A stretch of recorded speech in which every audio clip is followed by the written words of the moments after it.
Pria ini sedang melihat gadis gila yang ada di seberang jalan dan ikut tertawa tanpa sadar. Ini langkah yang aneh yang membuat pria itu langsung memiliki rasa ingin tahu yang kuat tentangnya.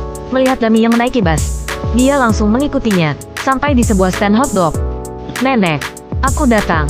Adegan di depannya membuat pria itu menangis. Nenek Dami ternyata adalah orang yang pernah memberinya kehangatan sebuah keluarga.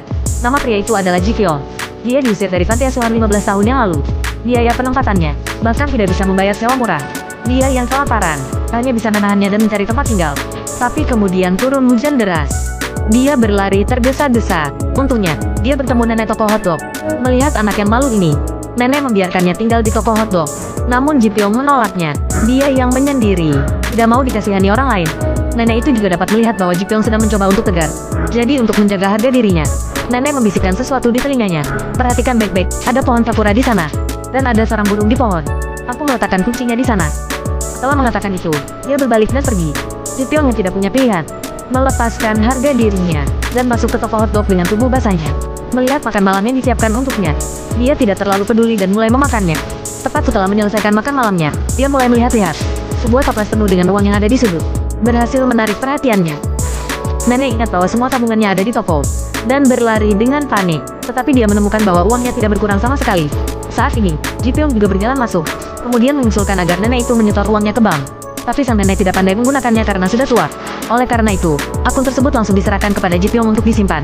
Dan karena inilah, Ji Pyong mengandalkan uang 8 juta di rekening nenek. Belajar sekuritas. Sambil mempraktekannya, dengan cepat dia menunjukkan bakat investasi yang luar biasa. Pada saat yang sama, nenek juga memberinya sebuah tugas penting untuk menghibur cucu perempuan yang orang tuanya baru saja bercerai. Jadi Ji Pyong menggunakan nama yang dia lihat di koran, Nam Do-san, sebagai nama samaran untuk mengirim surat untuk Dami. Setelah itu, keduanya perlahan menjadi sahabat pena yang baik, yang menghibur hati kesepian satu sama lain melalui surat. Ji Pyong juga layak menjadi jenius investasi. Dalam waktu 1 tahun, 8 juta di dalam tabungan telah berubah 10 kali lipat. Tapi pada hari ini, ketika Ji Pyong ingin menarik uang untuk pergi ke Seoul demi mencari peluang yang lebih baik, dia menemukan ternyata tabungan tersebut telah dicairkan. Dia langsung berlari untuk menanyai nenek itu, dan mencemooh serta menuduhnya tanpa memperdulikan perasaannya, yang telah mengambil uangnya.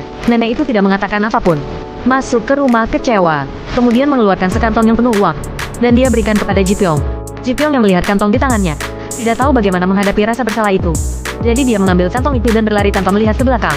Datang ke stasiun, dia ingin segera keluar dari kota yang membuatnya merasa malu. Tapi kemudian nenek itu muncul, dan membawa sepasang sepatu baru. Lalu nenek itu jongkok untuk memakaikannya.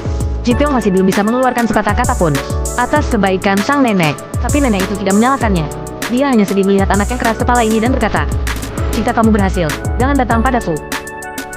Tapi, jika kamu sudah tidak sanggup, carilah aku." Mata Ji Pyong langsung basah ketika dia mendengar ini. Dia membuang egonya dan memeluk nenek itu. Lalu dia mengucapkan selamat tinggal kepada seseorang yang menyayanginya tanpa meminta imbalan apapun dengan penyesalan. Bahkan sekarang, Ji Pyong memiliki karir yang sukses. Dia adalah seorang investor miliarder, tapi dia masih merasa bersalah tentang masa lalunya.